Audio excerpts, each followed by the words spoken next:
Bueno, pues en este caso vamos a analizar un poco la película La herida, que es de Fernando Franco, y relata la vida de una persona que tiene 28 años, se llama Ana y es una trabajadora de ambulancia que vive con su madre y un poco pues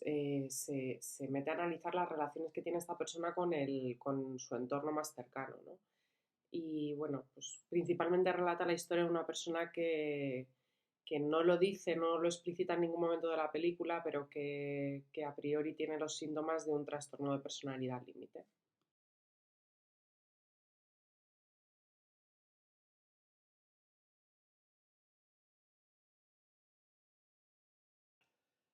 Pues si tomamos como referencia el DSM-5, los síntomas que nos dice el manual que tendría una persona con un trastorno límite de la personalidad sería, por un lado, un patrón dominante de inestabilidad en las relaciones interpersonales, de la autoimagen y de los afectos e impulsividad extrema.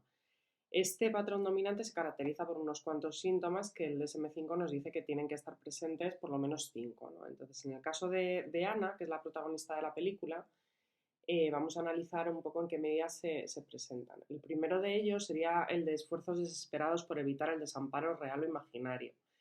En este caso, desde mi punto de vista, se representa sobre todo en la relación que tiene, que además nos confunde un poco, ¿no? Con su expareja, con su exnovio, con la que en un primer momento aparecen llamadas en las que ella da a entender como que siguen juntos, como que continúa esa relación y luego nos damos cuenta de que no, que ya es una relación que está rota desde hace tiempo y bueno, pues ella sigue apegada a esa persona, sigue manteniendo esa relación vía telefónica en un primer momento como si fuese algo que continúa y por lo tanto, bueno, pues nos da una imagen como de esfuerzos desesperados por intentar bueno, pues que continúe una relación que en el fondo ya está rota y nos está demostrando la película que está rota desde hace tiempo, ¿no? Luego, por otro lado, estaría el patrón de relaciones interpersonales inestables e intensas, que se caracteriza por una alternancia entre los extremos de idealización y de evaluación. En este caso también podemos ver cómo con esta persona, con la expareja, al final lo que tiene es esa relación, ¿no? Por un lado quiere estar con él, como cuando va al bar a verle y le propone que sigan juntos, que sigan yendo al sitio donde querían ir de vacaciones o... Entonces, bueno, pues hay un apego extremo a una persona con la que ya no tienes una relación desde hace mucho tiempo y luego por otro lado, pues de repente en un momento de frustración le llamas muy agobiada, echándole en cara muchas cosas que tampoco tendría por qué echar en cara si esa relación está rota, ¿no? Entonces, es importante que ese esfuerzo por evitar ese desamparo real o imaginario, ¿no? que se describe en el primer síntoma, al final se acaba caracterizando por esas relaciones interpersonales al final inestables que van desde pues eso, una idealización de la persona que tengo enfrente a una devaluación extrema, no tiene término medio. También se puede ver esas relaciones no desde ese punto de idealización y de evaluación,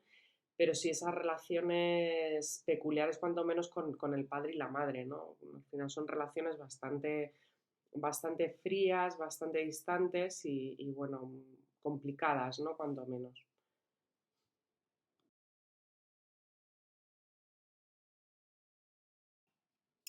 Luego, por otro lado, estarían los síntomas que tienen que ver con la alteración de la identidad, con la impulsividad, que está asociada a conductas que son potencialmente autolesivas, como gastos, adicción al sexo, a las drogas, conducción temeraria, etcétera, etcétera. Y luego, por otro lado, el comportamiento, actitud o amenazas recurrentes de suicidio o comportamientos de automutilación. En el caso de Ana, lo que podemos encontrar sobre todo en cuanto a este bloque serían conductas que llevan a la potencialmente autolesivas, que tendrían que ver con el síntoma 4 de impulsividad, y luego, por otro lado, conductas que tienen que ver con la automutilación, ¿no? Ahí, en este caso, en esta película, podemos ver cómo Ana eh, cuando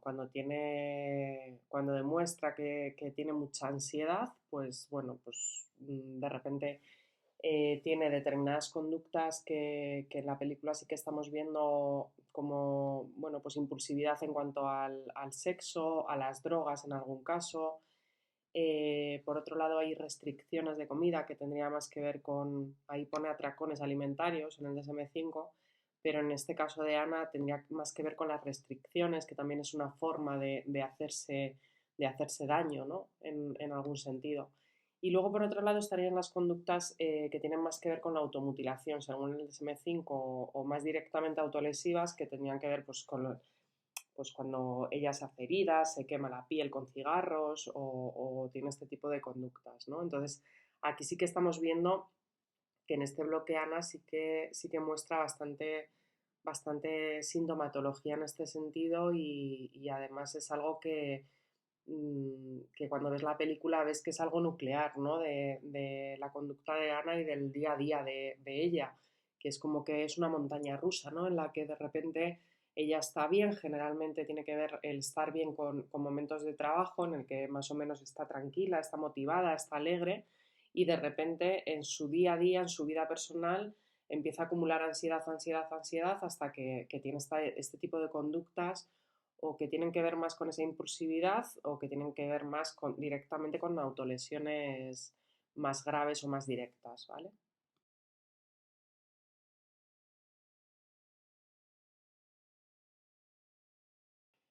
En cuanto a la inestabilidad afectiva, bueno, cualquiera que vea la película se da cuenta que realmente es una persona que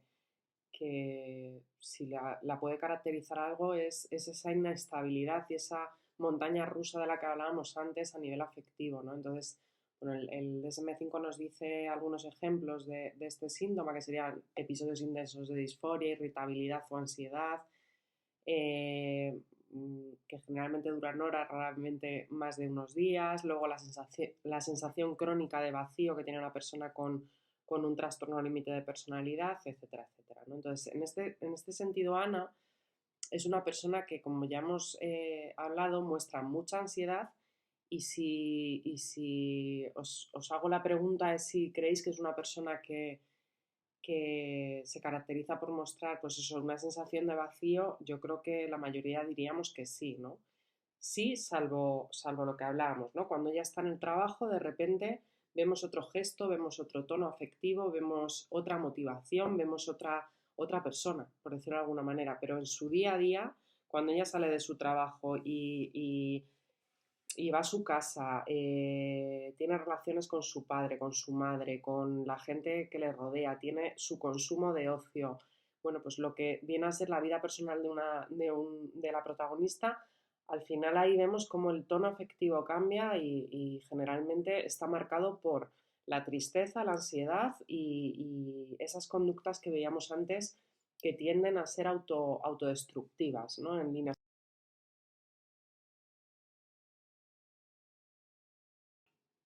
Por último, en la película también, bueno, pues vemos cómo sí que están caracterizados los síntomas que tienen que ver con el síntoma 8 del DSM, que sería ese enfado inapropiado e intenso, dificultad para controlar la ira. En este caso, vemos que la protagonista tiene varios enfados, varias peleas, varios encontronazos con personas allegadas y no tan allegadas, con las que con esos encontronazos además vemos que no están ajustados, ¿no? Que es como un poco cuando una persona de repente ves bueno, pues que no está ajustado la conducta que tiene o la respuesta que tiene ante una conducta de una persona con lo que realmente está pasando, ¿no? Entonces, bueno, ahí vemos, por ejemplo, algún ejemplo sería cuando se encuentra con esta amiga del colegio cuando va a la boda de su padre, que de repente le pide que vaya con ella a la boda, la otra le dice que no, y ella muestra un enfado realmente fuera de lugar, porque es una persona que en principio lo que nos cuenta la película es que lleva sin verla mucho tiempo y que tampoco tendría por qué pedirle nada en este sentido, bueno, y si se lo pide que no estaría mal, por supuesto no tendría que enfadarse con ella si de repente le dice que no puede ir o que no da respuesta a esa petición, ¿no? Por otro lado, bueno, pues vemos ahí un montón de situaciones en las que Ana muestra mucha irritabilidad y una conducta muy, muy, muy, muy negativista ante el entorno y muy vinculada también a esa ira que veíamos al principio, ese enfado, ¿no? Constante. Entonces, bueno, yo creo que eso sí que está bastante, bastante reflejado. Ideas paranoides como tal, sí que podríamos pues de alguna manera imaginar algunas de las situaciones o relacionarlas con este síntoma, pero no se ve tan claro, ¿no? Pero sí que se ve muy claro lo que os comentaba antes de los enfados, irritabilidad en general de esta persona, salvo lo que veíamos antes, son como dos personas, ¿no? Una que en el trabajo tiene esa afectividad positiva, tiene bueno, pues motivación, tiene alegría, tiene otro estado y vinculado también a esa tranquilidad y a esa falta de enfados. Y por otro lado fuera, pues está vinculado a todo esto, a la tristeza, al enfado, a la ira, a todo este tipo de sensaciones más negativas. Y para terminar, bueno, pues hablar de cifras un poco más generales. Es verdad que en ningún momento de la película nos habla de un diagnóstico, nos habla de que Ana tenga ningún tipo de trastorno ni nos enfoca un poco la película en ese punto, pero sí que nos está dando unos síntomas bueno, pues caracterizan bastante o reflejan bastante bien lo que sería un trastorno límite de personalidad, ¿no? Entonces, bueno, simplemente decir que los trastornos límite de personalidad afectan a la población entre un 1 y un 2%, que afecta mucho más a mujeres que a hombres, más o menos en una proporción de 3 a 1. Por lo tanto, estaríamos hablando de un caso pues, bastante prototípico, ¿no? Por decirlo de alguna manera, que sería una mujer de 28 años bueno, pues que muestra muchos síntomas relacionados con esa impulsividad, con esas conductas autolesivas, autodestructivas, que van disminuyendo con la edad. Generalmente los estudios sobre trastornos límite de personalidad nos hablan de que en esa primera etapa de la vida adulta, que sería donde está nuestra protagonista, es donde más riesgo, por ejemplo, de suicidio se presenta, ¿no? Y tiene que ver con estas conductas más impulsivas y más relacionadas con los intentos de suicidio o autolesiones. En este caso, los estudios ven como los pacientes afectados de TLP suelen estabilizarse alrededor de los 30-40 años, sobre todo en ese sentido de los síntomas que tienen que ver más con la impulsividad, ¿no? Entonces, bueno, en este caso vemos es un caso prototípico de una mujer de 28 años que aún tiene unos síntomas con una carga muy impulsiva.